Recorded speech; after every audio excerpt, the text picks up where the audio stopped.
பொதுவா சிம்ம லக்னம் அப்படின்னாலே, மன்னர் பரம்பரை, வீர பரம்பரை, பயமே கிடையாது. இதையெல்லாம் சொல்லி, சொல்லி அவங்கள பாடாப்படுத்தி வச்சிருக்காங்க. இயல்பாகவே ஒரு விஷயத்துல பயம் வந்தா கூட, பில்டப்ப மெயின்டெயின் பண்ணணுங்கிறதுக்காகவே பயப்பட முடியாது. அப்படியே பயப்பட்டா கூட நடிக்காதேன்னு சொல்லிடுறாங்க. ஸோ இதுதான் இவங்களோட இயல்பான வாழ்க்கை. இவங்களுக்கு வந்து பார்த்தீங்கன்னா, இவங்களுடைய ஃபர்ஸ்ட்டு ப்ராப்ளமே அபரிதமான அன்ப குடுக்கக்கூடியவங்க. அன்ப குடுக்க தெரிஞ்ச அவங்களுக்கு, அதே அளவுக்கு அன்ப எதிர்பார்க்கிறது ஒரு பிரச்சனை. 2வது வந்து பார்த்தீங்கன்னா, இவங்க அன்ப குடுக்குற விதமே காட்டுத்தனமா இருக்கும். அதுல ஒரு லிமிட்டும் கிடையாது, எதுவுமே கிடையாது. உயிர குடுக்குற அளவுக்கு பழகுவாங்க. பட் அந்த திரும்ப எதிர்பார்க்குறாங்க இல்லைங்களா? அந்த இடத்துல பிரச்சனை ஆகும்போது என்ன ஆகுதுன்னா, இவங்களுக்கு கோவம் வந்துருது. பிகாஸ் ஆஃப் இவங்க ரொம்ப நேர்மையானவங்க.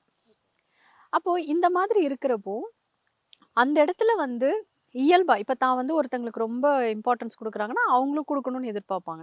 இப்ப அவங்க வேற யார் கூடயாவது ஃப்ரெண்ட்ஷிப் வச்சிருக்காங்கன்னா, இவங்களுக்கு மனசு வலிக்கும். அப்ப இது உங்களுக்கு வந்து கோவமா மட்டும் தான் காமிக்க தெரியும். ஆனா வெளியில இருக்கிறவங்களுக்கு இப்ப ஏன் சிம்மத்த வந்து கோவக்காரங்கன்னு சொல்றாங்க தெரியுங்களா? இந்த காரணத்தினால தான். இப்போ இதுதான் இந்த செட் இருக்கு இல்லைங்களா? இப்ப கேது எங்க இருக்காரு? கரெக்ட்டா இங்க லக்னத்துல இருக்காரா?